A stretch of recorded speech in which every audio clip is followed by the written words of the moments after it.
Hello दोस्तों, pro wellness मंत्रा के साथ आयुर्वेद की दुनिया में आपका स्वागत है। मैं हूं डॉक्टर शमून सिद्दीकी, आयुर्वेदाचार्य।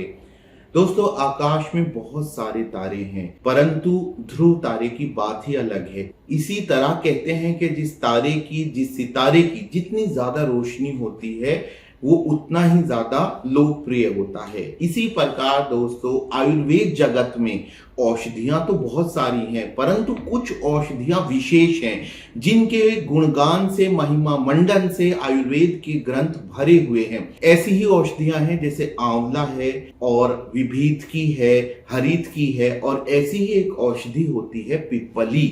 और आज की वीडियो में मैं आपको पिप्पली के बारे में विस्तार से बताने वाला हूं। दोस्तों, पिप्पली जिसका वैज्ञानिक नाम होता है पाइपर लॉन्गम, इसके आयुर्वेद में बहुत सारे इस्तेमाल हैं, तो मैं सारे इस्तेमाल तो आपके सामने नहीं रखूंगा, संक्षेप में बताऊंगा आपको। तो सबसे पहले आपको बता दूं कि पिप्पली का पौधा कैसा होता है। पिप्पली का पौधा एक लता के रूप में होता है, बेल के रूप में होता है, जो जमीन पर या तो खुद से फैलती है या दूसरे वृक्ष के सहारे ऊपर चढ़ती है। इसके पत्ते पान जैसे होते हैं और इसका जो फल होता है वो जब कच्चा होता है तो वो लाल रंग का होता है और सूखने पर वो लाल काले रंग का हो जाता है। ये जो फल होता है ये छोटी छोटी डंडियों के रूप में आपको दिखाई देता है, जिस पर ऐसे ऐसे स्प्रिंग जैसे निशान होते हैं। हमारे आयुर्वेदाकारों और हमारे महर्षियों, हमारे पूर्वजों की एक विशेषता रही है कि जो चीज जितने उपयोग की होती है उसका उतना ही ज्यादा इस्तेमाल दैनिक चर्या में कर दिया जाता है,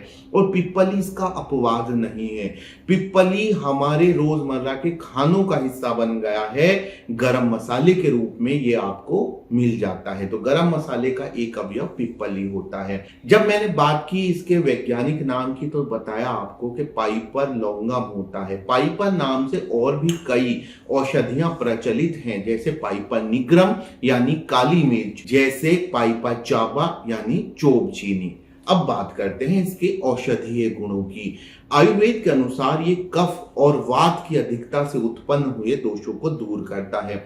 जैसे कि मैंने वीडियो में आपको बताया कि मैं आपको इसके गुणों के बारे में बताने लग गया तो बहुत देर लग जाएगी, तो इसलिए मैंने इसके गुणों का सारांश करने की कोशिश की है और 5 पॉइंट्स में उनको डिवाइड किया है। लेकिन उन 5 पॉइंट्स पर बढ़ने से पहले आपको बता दूं कि पिप्पली का रोगाधिकार क्या है। पिप्पली का रोगाधिकार है कास रोग। ये सब प्रकार की खांसी की एक मूल्यवान औषधि है।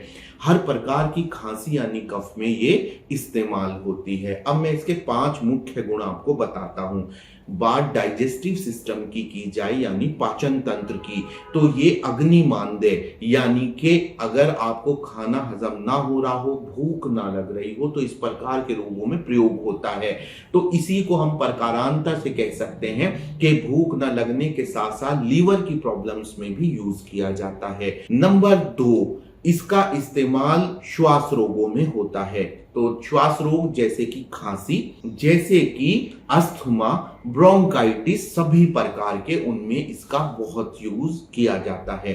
पॉइंट नंबर 3, ये प्रजनन संस्थान में शुक्र दौर्बल्य में प्रयोग किया जाता है। शुक्राणुओं की संख्या में कमी हो या फिर शुक्राणुओं की मोटिलिटी कम हो, यानी शुक्राणु संबंधी विभिन्न प्रकार के रोगों में पिप्पली का प्रयोग किया जाता है। नंबर 4, सात्वीकरण। ये सामान्य दौर्बल्य में भी प्रयोग किया जाता है। अगर शरीर में कमजोरी है, किसी भी प्रकार की मानसिक, शारीरिक, किसी भी प्रकार की, उसमें पिप्पली का प्रयोग बहुत लाभदायक होता है। और पॉइंट नंबर 5 ये है कि पिप्पली का एक बहुत ही विशेष उपयोग आयुर्वेद में होता है, जिसे वर्धमान पिप्पली रसायन कहते हैं। तो रसायन के तौर पर भी ये प्रयोग किया जाता है।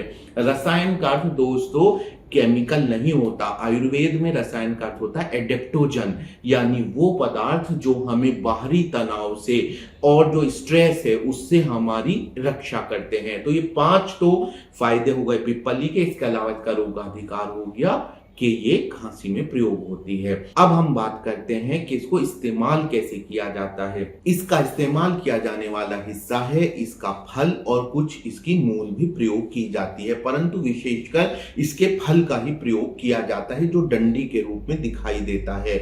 इसके फल का चूर्ण विभिन्न रोगों में, जिनका मैंने अभी जिक्र किया, उनमें इस्तेमाल होता है और इसकी आदर्श मात्रा आधा से 1 ग्राम होती है।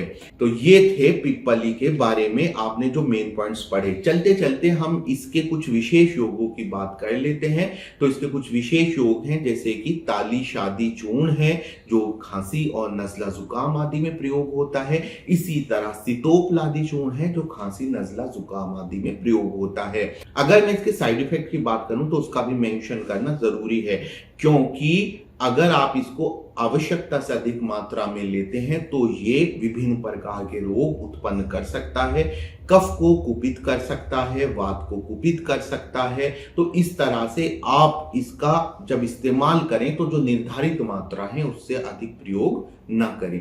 तो आज की वीडियो में तो आपने पिप्पली के बारे में जाना। मैं स्वयं एक आयुर्वेदिक डॉक्टर हूं और स्वयं भी विभिन्न प्रकार की बीमारियों के लिए आयुर्वेदिक औषधियां तैयार करता हूं, जो मेरी वेबसाइट पर भी अवेलेबल है। वेबसाइट का लिंक वीडियो के डिस्क्रिप्शन बॉक्स में मिल जाएगा और बहुत आसान सा है, prowellnessmantra.com। वहां पर जाकर आप अपनी बीमारी के अनुसार अपने लिए उपयुक्त औषधि का चयन कर सकते हैं और चाहे तो अपनी बीमारी के बारे में डिस्कस और कंसल्ट करने के लिए मुझसे परामर्श का समय भी ले सकते हैं। तो आज की वीडियो में तो इतना ही।